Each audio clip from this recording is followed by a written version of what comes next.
McKittrick Farmers Mercantile. Local foods, weekend restaurant and market. Banquet and luncheon hall. Entertainment venue and local education classes. www.themerc.com. Good morning and welcome once again to another episode of Joey's Experimental Kitchen. Here we are at the McKittrick Farmers Mercantile with my live studio audience.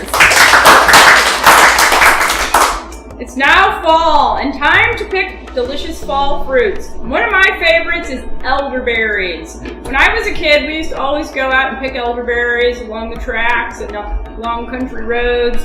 Elderberries have just been an important part of my life forever. And only lately I found out from my good friend who is the elderberry king of Missouri, Terry Durham, about their beneficial health benefits.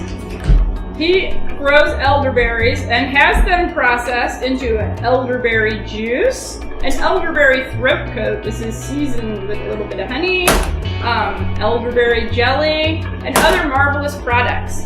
This elderberry juice is expensive, but it's worth it. I like to take a little bit of nip of it every day for preventing arthritis. Some say it can cut down on fever. It's high in antioxidants and used as an anti-inflammatory, immune-boosting, brain-healthy, diuretic, and laxative. Commonly used against cold, flu, sore throat, coughs, bacterial and viral infections, inflammation of the urinary tract, and bladder infections, as well as to boost the immune system, lower cholesterol, improve brain function and heart health, and alleviate joint and muscle pain. Wow! Yeah. All those benefits, who wouldn't want to be using elderberry products every day? You can find out more about it at riverhillsharvest.com.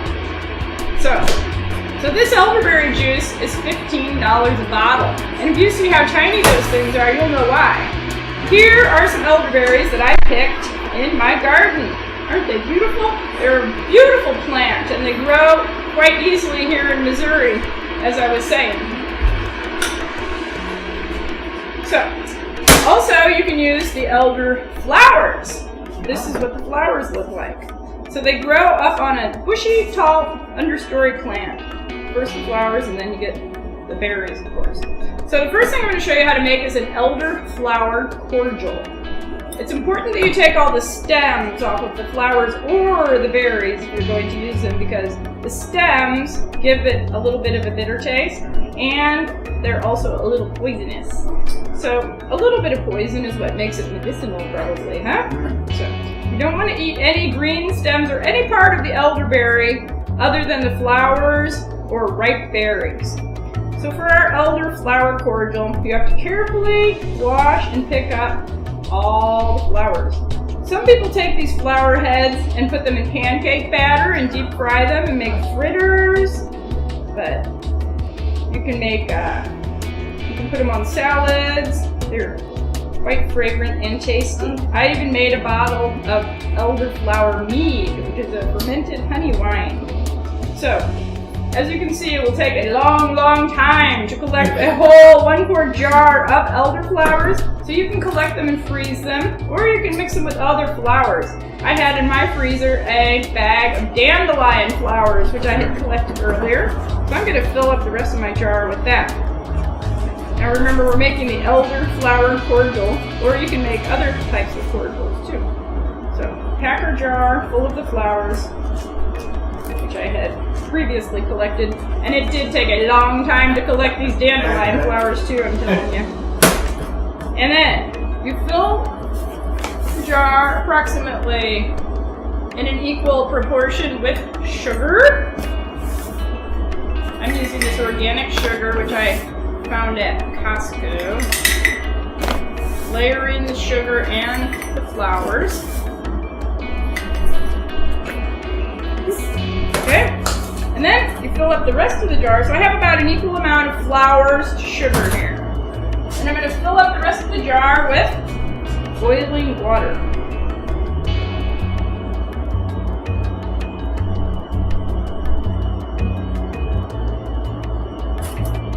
And there you have it. Now you just let this steep for a couple of days, as long as you want. I'll let it steep. I didn't stir it around really good. And you see those flowers that are kind of sucking up a lot of the... I could have maybe used a bigger jar. Add a little more water. So, let this steep until pretty cool, or just as long as you feel like it. And then strain it off into another jar. I'm going to go ahead and let it steep for a while I show you my next recipe. Another thing that you can make with the elderberries or flowers, there's another way to make cordial, is you pack the berries into the jar, and again, as I said, you want to be sure and get all the stems off them and fill up the jar. So that's why they're so expensive, because it's quite tedious to pick these little berries off of the stems. Terry has a special machine that he and his brother have invented that actually shakes them off the stems, expediting the process. And he goes around to elderberry growers around the state and actually will harvest them or clean them for him. So, once you get your jar full, you can just fill this jar up with either vinegar, creating a vinegar shrub, or vodka, or grain alcohol, or even ordinary wine. I had this jar filled up with alcohol earlier in the year, and I just strained it off and drank a little bit. Now, you still see the berries are still in there, so now I'll just go ahead and fill it with a little less potent extra wine. Put it in the jar, shake, shake, shake. Try and shake it every couple of days, and when you're getting ready to serve it, just get a little colander. So I just let mine steep in here, and whenever I want a little tip, I have a separate bottle that I pour it into. I should have brought that for you.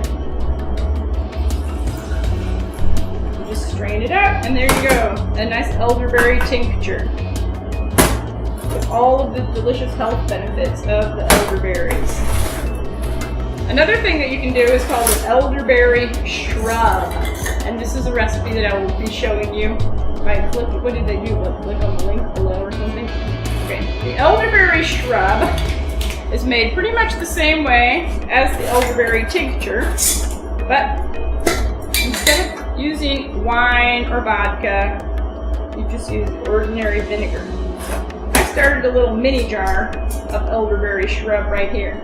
So all I did was I filled the jar up with the elderberries, and then I filled the jar. Well, this hasn't been fermenting very long. I'd like it to get a little bit darker than this. I didn't actually have this jar filled up like I should have. But this is the elderberry shrub. So I have filled my jar up with the elderberries. And, actually you can use other berries than elderberries. You can make a shrub with any type of fruit. It doesn't have to be elderberries. So today we're going to make a blackberry shrub, but you'll get the idea and know that you can use elderberries or any kind of berry. So, you can, as I said, you can use any kind of fruit really. You can use elderberries, peaches, melons. Just have fun and experiment with different types of fruit.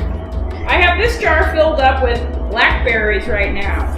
So in order to make my blackberry shrub now, all I have to do is take some apple cider vinegar. It's nice to use organic apple cider vinegar if you have it, but you can just use ordinary vinegar. And then fill the whole jar up. Once you've packed it tightly with fruit, with vinegar. Then you just cover that jar. Give it a good shake every time you walk by and think about it for about 2 weeks. Now, after the fermentation time has gone by, having been shaken and stirred for a good 2 weeks, strain this juice off into another jar. You can puree your fruit then. If you're using blackberries or peaches or something, try pureeing it to make a nice vinaigrette or salad dressing. And then you mix your juice with an equal part of honey. So this is say a half a quart of vinegar, fruited vinegar, to a half a quart of honey. Shake it up, and there you have it, a delicious fruit shrub. And what do you use this shrub for? Use it as like a soda syrup. You can mix it with club soda. You can pour a little into your favorite tea. You can mix it into a little wine or even just ordinary water. It's delicious and nutritious. Another naturally fermented food. So, back to our elderflower cordial. Let's see. Pour this out. Normally I would let this ferment probably a day or so. And then when you're ready to serve this, you can just strain it off into another clean jar. So I don't have in front of me here. Here, I'll use this one. I'm going to let those blackberries ferment a little longer too.